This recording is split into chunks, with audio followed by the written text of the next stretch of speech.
በፊት እነ ጻድቁ አቡነ ሀብተ ማርያም እና አቡነ ተክለ ሃይማኖት የዝቋላው ኮከብ እና አቡነ ገብረ መንፈስ ቅዱስ ምን ነበረ ተማጽኗቸው?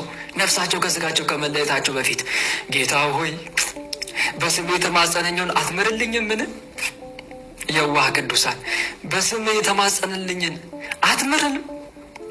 አምላኬ ሆይ በስሜ አንድ ሰው ቢማጸን አምላከ ገብረ መንፈስ ቅዱስ ብሎ ቢማጸነኝ በችግር ጊዜ ቢወድቅ ማዕበል ቢነሳበት ወደ ጫካ ወደ ዱር ሄዶ አራዊት ሊበላ ቢዘጋጅ እነሱን አትምርልኝምን? አምላኬ ሆይ ስሜን ጠርቶ ለሚማጸነው ምሕረት የለህምን? እያሉ እኮ ነው የሚማጸኑት። ቸሩ መድኃኔዓለም ታዲያ የዛን ሰዓት ምን ይላል? ወዳጄ ታላቁ ሰማዕት ቅዱስ መርቆሬዎስ፣ ሊቀ ሰማዕት ቅዱስ ጊዮርጊስ፣ የኔ ወዳጅ ለእኔ ስትል በራስ ስንት ዓመት እኔን እያሰብክ የተጋደል ቁልቁል ተዘግዝቀ የኢትዮጵያን ሕዝብ ማርልኝ ያልክ 100 ዓመት ተዘግዝቀ የዘለክ ወዳጄ ገብረ መንፈስ ቅዱስ ወይ ለአንተማ የማልምርልህ እንዴት ነው እኮ ነው የሚላቸው። የዋሃው አምላክ ምክንያት ፈልጎ የሚምር አምላክ፣ ምክንያት ፈልጎ የሚቀጣ አምላክ እኮ አይደለም መድኃኔዓለም። ምክንያት ፈልጎ የሚምር እንጂ የሚቀጣ አይደለም።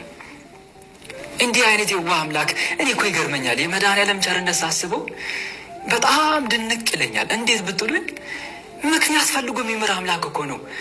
አንድ ሰሞን አቡነ አቢብ በዛሬ ቀን የሚታሰቡት ቅዱስ አቡነ አቢብ ምን ጥያቄ ያቀረቡለት? ለምነኝ የምትሻውን ሲለው ቸሩ መድኃኔዓለም ምክንያት ፈልጎ አቡነ አቢብ እንዴት አድርጌ ላስምር፣ እንዴት አድርጌ ላስምር? ህዝብ እነሱ የሚፈልጉት ህዝቡ እንዲማርላቸውን እና አንድ ነገር አሰቡና ጌታ ሆይ መቼም ሰው ምግብ ይበላል። ምግብ ከበላ በኋላ ምን ብሎ ጸለየ? 7 ላብ። ስለዚህ የዚህ ሰዓት የአቡነ አቢብ ማረኝ እያለ የሚማጸነኝን ሰው አትመረልኝንም? የቅዱሳን ምን ያክል ፍላጎታቸው ቅዱስ ሰውን ማስማር እንደሆነ አያቸው አይደለም?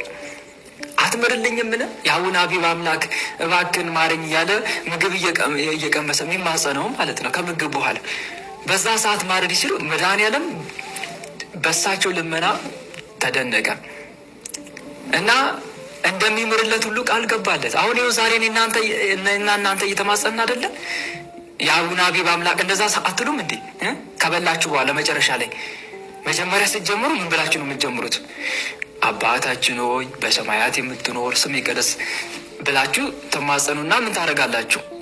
ትመገባላችሁ። ሐዋርያው ቅዱስ ጳውሎስ እንደተናገረው እንግዲህ የምትበሉ ወይም የምትጠጡ ብትሆኑ ወይም ማናቸውን ነገር ብታደርጉ ሁሉን በክርስቶስ ኢየሱስ ስም አድርጉት፣ ለእግዚአብሔር ክብር አድርጉት እንዳለው ቅዱስ ጳውሎስ በቆላሲስ መልእክቱ ላይ ምዕራፍ 3 ቁጥር 17 እንደተናገረው። ስለዚህ አባታችን ብለን አምላካችን አመስግነን ጌታ ወይ ይህንን ማዕድ ስለሰጠኝ አመሰግናለሁ፣ እባክን ይህንን ማዕድ ባርክልኝ፣ ቅዱስ መንፈስን በዚህ ማዕድ ላይ አሳድር፣ ይህን ማዕድ የበረከት አድርግልኝ ጌታዬ መድኃኔዓለም። ይሄ ማዕድ እኔ በረከትን ማገኝበት፣ ሰላም ጤናን በረከትን ማገኝበት ደግሞ አምላኬ ወይ በሰውነቴ አልፍቶ ከኔ ጋር አብሮ ምግብ የሚበላ ክፉ መንፈስ ካለ ደግሞ የሚቃጠልበት ስራውን የሚያቆምበት አድርግልኝ ብለን መብላት መቻል አለብን።